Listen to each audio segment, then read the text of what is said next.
Welcome to a Galaxy Man Show interview show. So for my very first guest of this week is this incredible singer and songwriter known by the name of Adamson.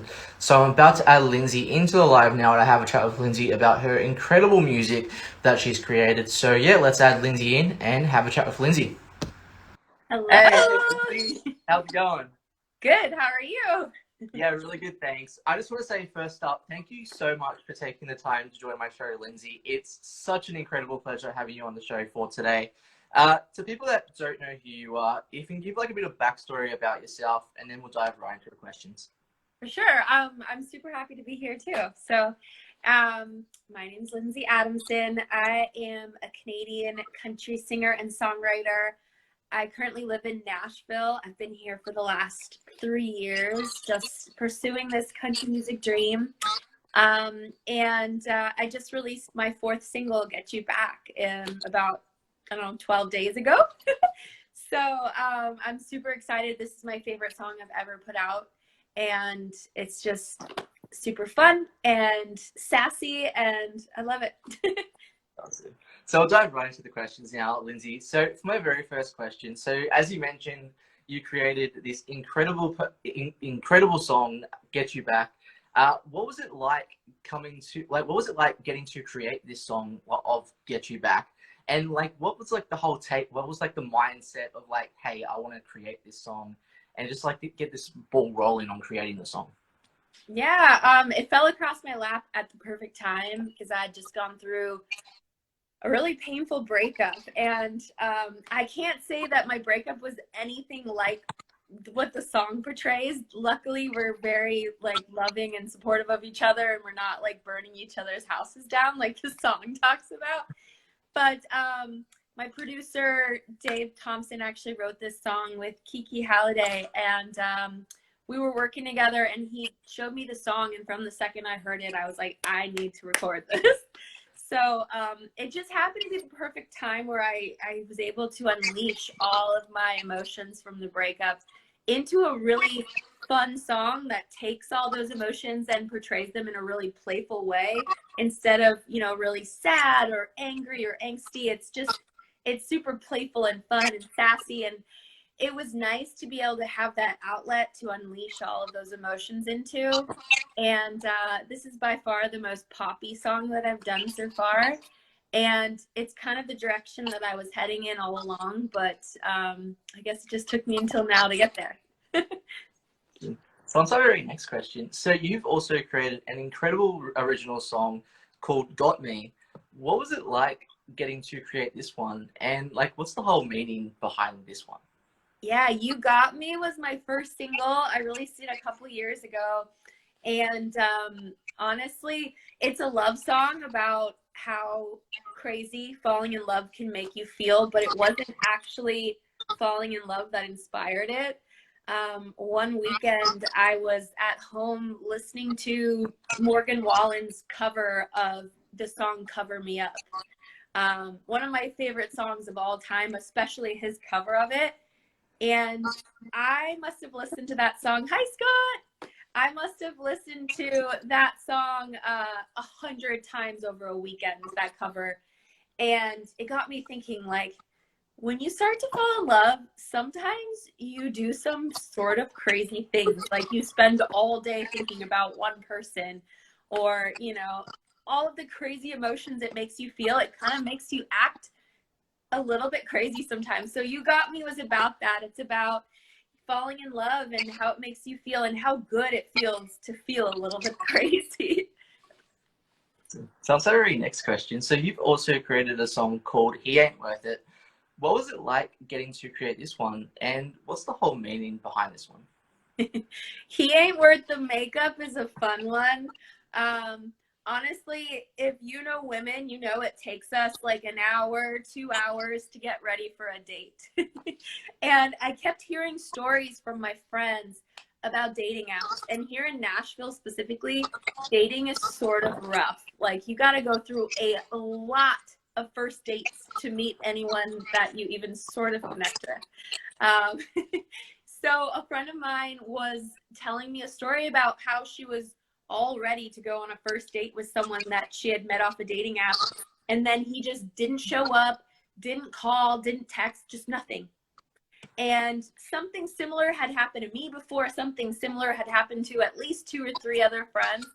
And it inspired me. And I thought, you know what? We spend way too long getting ready for the wrong people sometimes. So He Ain't Worth the Makeup is a funny, fun rendition of just a girl ranting about a guy who's just not worth her time.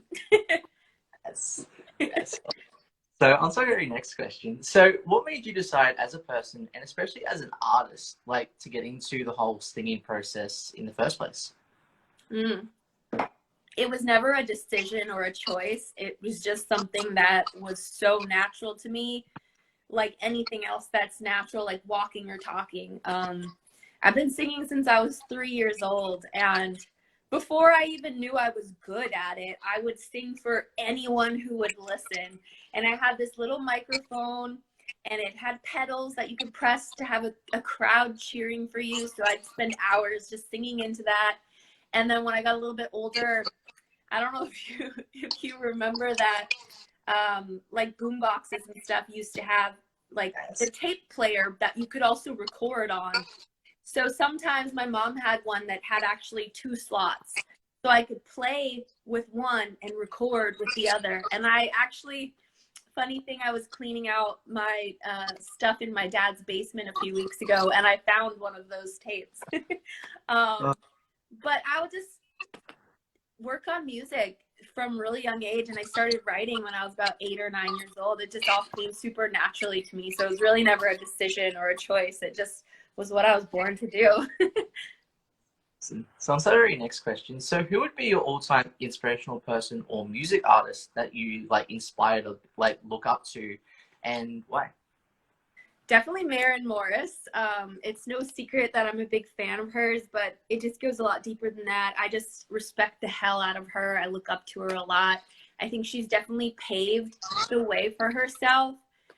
Not long ago, she was here in Nashville playing on Broadway, and now she's like a mega superstar who not only country fans like, but she's done it while staying so true to herself and who she is and her sound without trying to mimic 20 other people out there. She's had the courage to really go after what she wants and who she is, and I just respect the hell out of her. So being mentored by her in any capacity would be just like a dream come true. So on to our next question. So what does performing music like mean to you, like especially as an artist? Oh, performing is the best because I know how I feel when I'm in the audience of a show of a musician that I love. It gives me the most incredible feeling in the world inside, and you create memories that last forever. So to know that I'm able to provide that same feeling for other people is the best feeling in the world. To be able to look out into the audience and make eye contact and connect with them and see them having fun, to see them feeling the emotions of what I'm singing and connecting with it and relating to it and having it help them get through whatever they're going through in their life. It's the best feeling in the world to know that you have the power to provide that for other people. Plus, it's just so much fun being up there. Awesome. So on to our next question. So what, like, if you could work with like any top 3 music artists that you would vibe with the most, who do you reckon those 3 artists would be and why? Oh, so many. There's like so many. One, definitely I already said it, Maren Morris. If we could do writing together, or if I could go on tour with her or something, my life would be complete. 2 male artists that I would love to duet with would be Jimmy Allen and Thomas Rhett.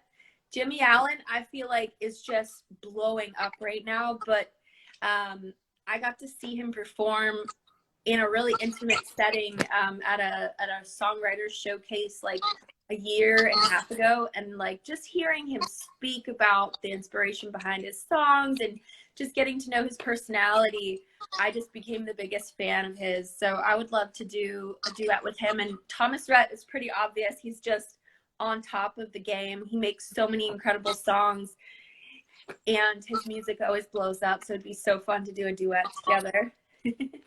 Hi, Liam. All the way from Australia. Awesome. Australia. Good old Australia. I'm actually from Australia too. So I was wondering that yeah, actually. yeah. But where So are you living so now? on to talking about countries. So if you could go anywhere on tour, Lindsay, like anywhere in the world, any country, like where would you want to go to and why as an artist? Well, I would definitely want to do a worldwide tour because it would be so cool. I'm the biggest traveler. I've gone to 37 countries. I love traveling. But if I had to answer this question, I would say I would love to do a tour around Canada because that's where I'm from. And it would just be incredible to make and connect with fans all over my own country. Love it. So on to our next question. So what have you learned about yourself as a person and especially as an artist, like during COVID? Mm.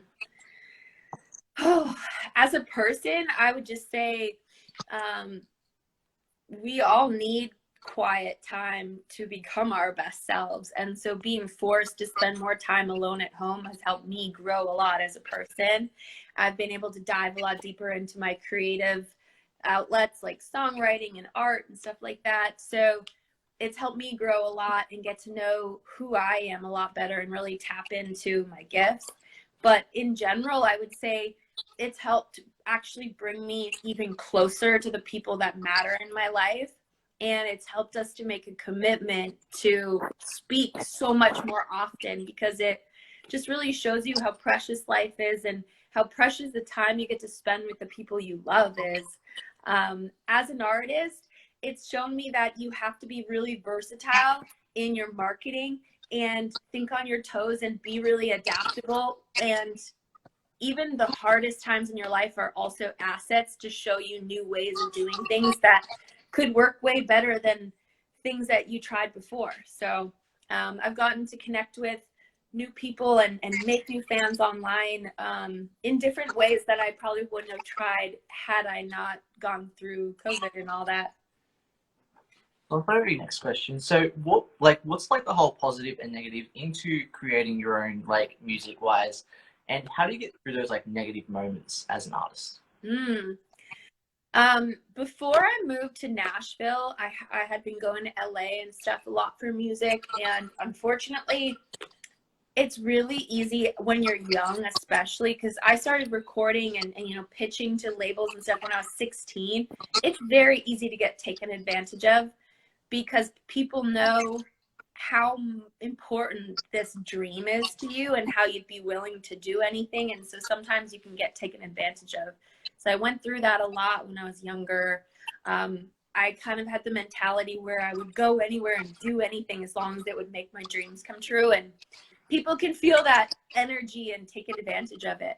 But since I moved to Nashville, I have connected with the most incredible, most trustworthy, talented, creative people. And I've been so lucky that it happened so fast because my experience before moving here was definitely not that. It had a lot of ups and downs.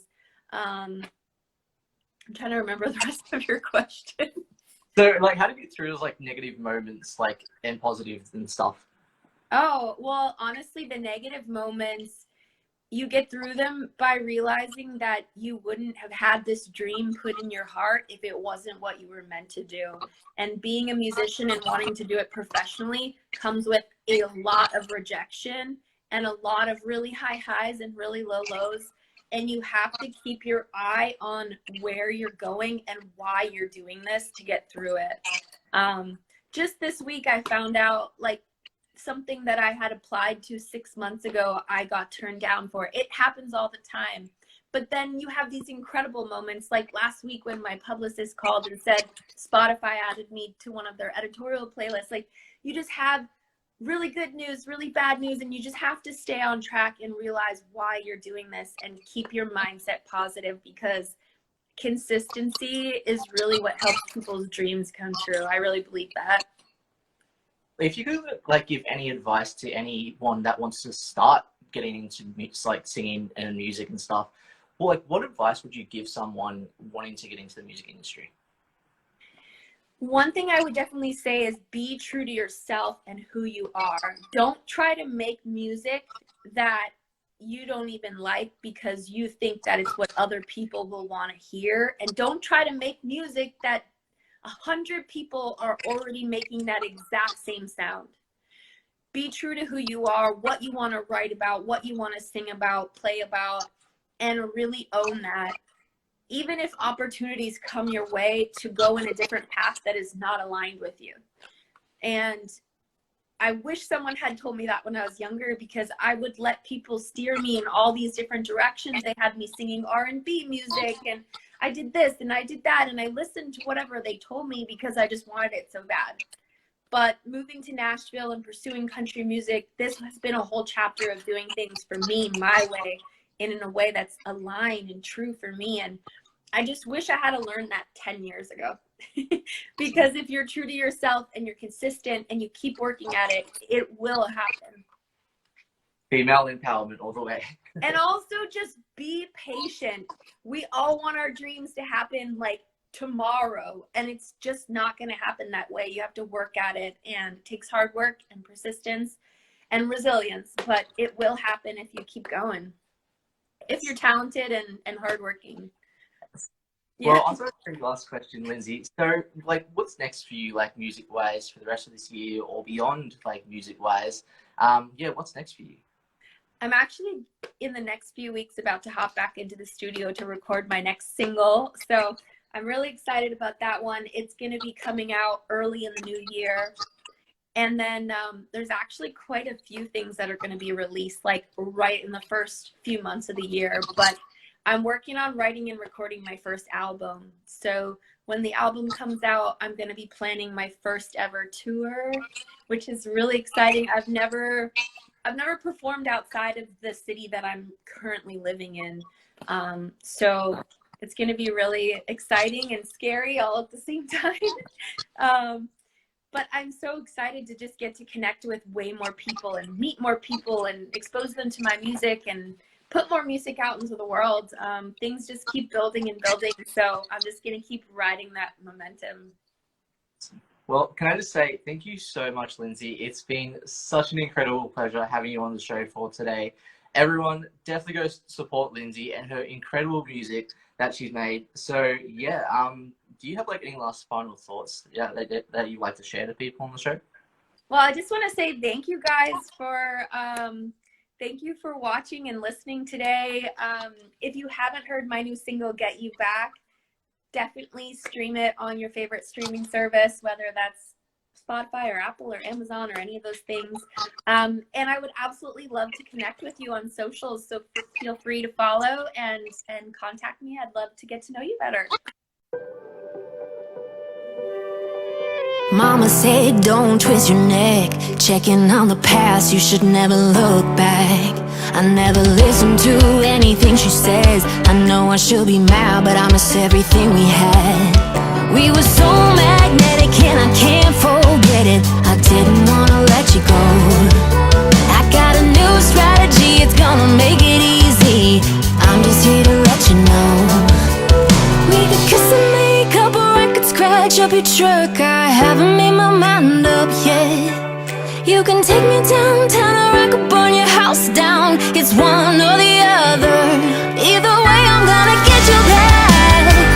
Make you happy, maybe make you sad. Oh, 'cause I could get my revenge, or get back my best friend. Baby, all I know is either way, I'm gonna get you back.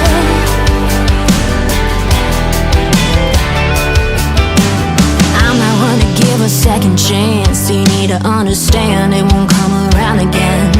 You better make up your mind right now. Are we going up or are we going down? Whatever happens, no matter how the story ends, I'm just here to let you know that we could kiss and make up, or I could scratch up your truck. I haven't made my mind up yet. You can take me downtown, or I could burn your house down. It's one or the other. Either way, I'm gonna get you back. Make you happy, maybe make you sad. Oh, 'cause I could get my revenge, or get back my best friend. Baby, all I know is either way, I'm gonna get you back.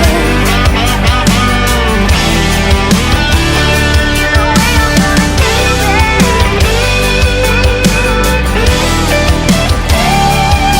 I'll throw your record